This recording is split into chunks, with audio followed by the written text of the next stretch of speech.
नमस्कार दोस्तों, आज हम भारतीय इतिहास के बौद्ध धर्म एवं जैन धर्म से जितने भी महत्वपूर्ण प्रश्न बनते हैं उन प्रश्नों को इस सेशन में डिस्कस करने वाले हैं, जो कि आपके कॉम्पिटिटिव एग्जाम के लिए बेहद ही महत्वपूर्ण सेशन हो सकती है। इसलिए अंत तक जरूर जुड़े रहें। आइए बढ़ते हैं प्रश्नों की ओर। पहला प्रश्न हमसे पूछा जा रहा है, बौद्ध धर्म के संस्थापक के रूप में किसे माना जाता है। दोस्तों, बौद्ध धर्म के जो संस्थापक थे वो गौतम बुद्ध थे। अगला प्रश्न है, गौतम बुद्ध का जन्म कहाँ हुआ था। दोस्तों, गौतम बुद्ध का जन्म नेपाल के लुम्बिनी में हुआ था। अगला प्रश्न है, गौतम बुद्ध के बचपन का नाम क्या था। दोस्तों, गौतम बुद्ध के बचपन का नाम सिद्धार्थ था। अगला प्रश्न है, गौतम बुद्ध किस कुल से संबंधित थे। दोस्तों, गौतम बुद्ध जो है शाक्य कुल से संबंधित थे। अगला प्रश्न है, गौतम बुद्ध के पिता का नाम क्या था। दोस्तों, गौतम बुद्ध के पिता का नाम शुद्धोधन था। अगला प्रश्न है, गौतम बुद्ध की माता का नाम क्या था। दोस्तों, गौतम बुद्ध की माता का नाम महामाया था। अगला प्रश्न है, गौतम बुद्ध की पत्नी का नाम क्या था। दोस्तों, गौतम बुद्ध की पत्नी का नाम यशोधरा था। अगला प्रश्न है, गौतम बुद्ध के पुत्र का नाम क्या था। दोस्तों, गौतम बुद्ध के पुत्र का नाम राहुल था। अगला प्रश्न है, गौतम बुद्ध ने गृह त्याग किस आयु में किया था। दोस्तों, गौतम बुद्ध जो है गृह त्याग 29 वर्ष की आयु में किए थे। अगला प्रश्न है, गौतम बुद्ध को ज्ञान की प्राप्ति कहाँ हुई थी। दोस्तों, गौतम बुद्ध को ज्ञान की प्राप्ति बोध गया में हुई थी।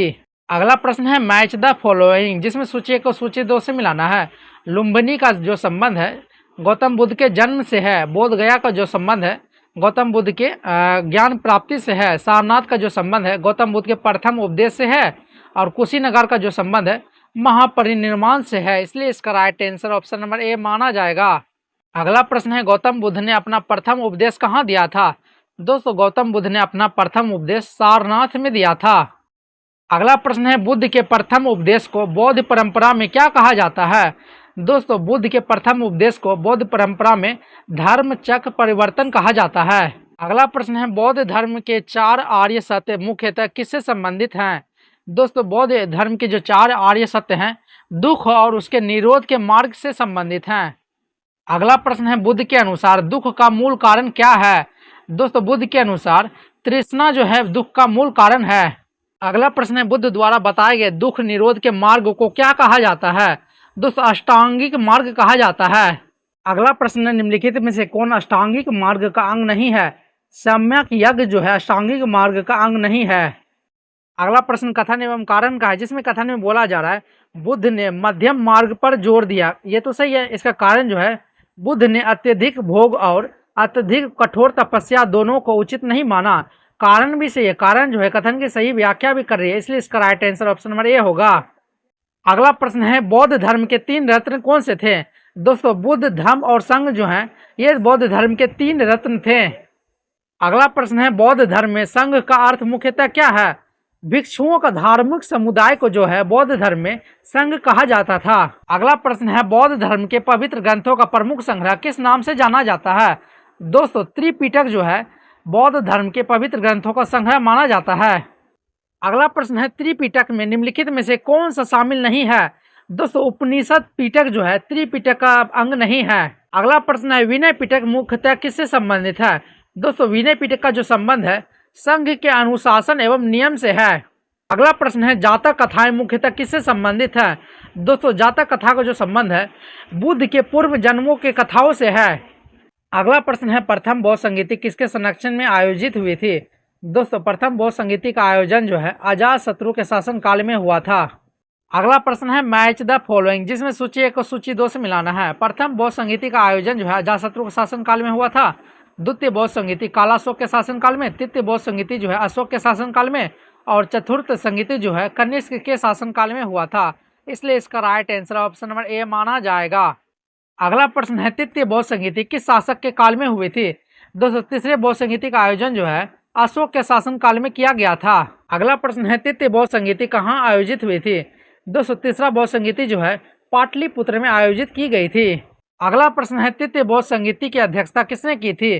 दोस्तों, तीसरा बौद्ध संगीति की अध्यक्षता जो है मोगलीपुत्र तीसरे किया था। अगला प्रश्न है, जैन धर्म के 24वें तीर्थंकर कौन थे। महावीर स्वामी जो हैं जैन धर्म के 24वें तीर्थंकर थे। अगला प्रश्न है, जैन परंपरा के अनुसार प्रथम तीर्थंकर कौन थे। ऋषभ देव जो है जैन परंपरा के अनुसार प्रथम तीर्थंकर थे। अगला प्रश्न है महावीर का जन्म कहाँ हुआ था। दोस्तों महावीर स्वामी का जो जन्म है कुंडल ग्राम में हुआ था। अगला प्रश्न है महावीर के पिता का नाम क्या था। दोस्तों महावीर स्वामी के पिता का नाम सिद्धार्थ था। अगला प्रश्न है महावीर की माता का नाम क्या था। दोस्तों महावीर स्वामी के माता का नाम त्रिशला था। अगला प्रश्न है महावीर ने लगभग कितने वर्ष की आयु में गृह त्याग किया। दोस्तों महावीर स्वामी ने लगभग जो है 30 वर्ष की आयु में गृह त्याग किए थे। अगला प्रश्न कथन एवं कारण का है, जिसमें कथन में बोला जा रहा है जैन धर्म में अहिंसा को अत्यधिक महत्व दिया गया है। ये तो सही है। इसका कारण जो है जैन दर्शन सभी जीवों के में जो है जीवन की उपस्थिति को स्वीकार करता है। इसका कारण भी सही है। कारण जो है कथन की सही व्याख्या भी कर रही है, इसलिए इसका right answer option number A होगा। अगला प्रश्न है महावीर को कैवल्य ज्ञान प्राप्त कहाँ हुआ था। दोस्तों महावीर स्वामी को ज्ञान की प्राप्ति जो है त्रिजुपालिका नदी के तट पे हुआ था। अगला प्रश्न है महावीर का निर्माण कहाँ हुआ था। दोस्तों महावीर स्वामी का निर्माण जो है पावापुरी में हुआ था। अगला प्रश्न है जैन धर्म के त्रिरत्न में निम्नलिखित में से कौन सा शामिल नहीं है। सम्यक यज्ञ जो है जैन धर्म के त्रिरत्न में शामिल नहीं है। अगला प्रश्न है पार्श्वनाथ जैन धर्म परंपरा के कौन से तीर्थंकर थे। दोस्तों पार्श्वनाथ जो है जैन धर्म के 23वें तीर्थंकर थे। अगला प्रश्न है मैच द फॉलोइंग, जिसमें सूची 1 को सूची 2 से मिलाना है। महावीर स्वामी जो है वो 24वें तीर्थंकर थे। पार्श्वनाथ जो है वो 23वें तीर्थंकर थे। ऋषभ देव जो है वो प्रथम तीर्थंकर थे। और पावापुरी में जो है महावीर स्वामी का निर्माण हुआ था, इसलिए इसका right answer option number A होगा। अगला प्रश्न है जैन धर्म में 5 महाव्रतों में निम्नलिखित में से कौन सा शामिल नहीं है। दोस्तों यज्ञ जो है जैन धर्म के 5 महाव्रतों में शामिल नहीं है। अगला प्रश्न है जैन धर्म में अपरिग्रह का अर्थ क्या है। संग्रह ना करना यानी कि अधिक संपत्ति के प्रति और शक्ति से बचना ही जैन धर्म में अपरिग्रह का अर्थ है। अगला प्रश्न है बौद्ध और जैन धर्म के उदय का एक प्रमुख सामाजिक कारण क्या था।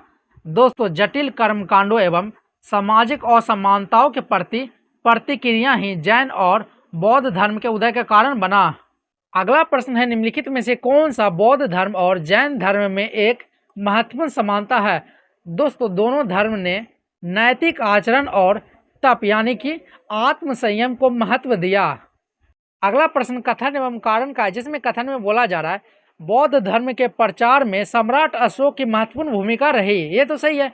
इसका कारण जो है अशोक ने बौद्ध धर्म को संरक्षण दिया और धर्म के प्रचार के लिए जो है विभिन्न क्षेत्रों में प्रयास किए। कारण भी सही है। कारण जो है कथन की सही व्याख्या भी करी है, इसलिए इसका right answer option number A होगा।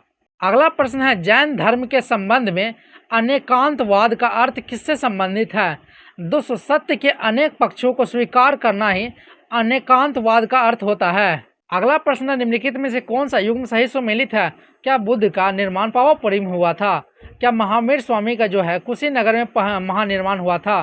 क्या बुद्ध जो है सारनाथ में प्रथम उपदेश दिए थे। या फिर महावीर स्वामी जो है लुम्बिनी में जन्म हुआ था महावीर स्वामी का। ये गलत हो जाएगा क्योंकि लुम्बिनी में जन्म तो बुद्ध का हुआ था ना। बुद्ध ने सारनाथ में प्रथम उपदेश दिए थे। यही इसका राइट आंसर होगा। ऑप्शन नंबर सी इसका राइट आंसर माना जाएगा।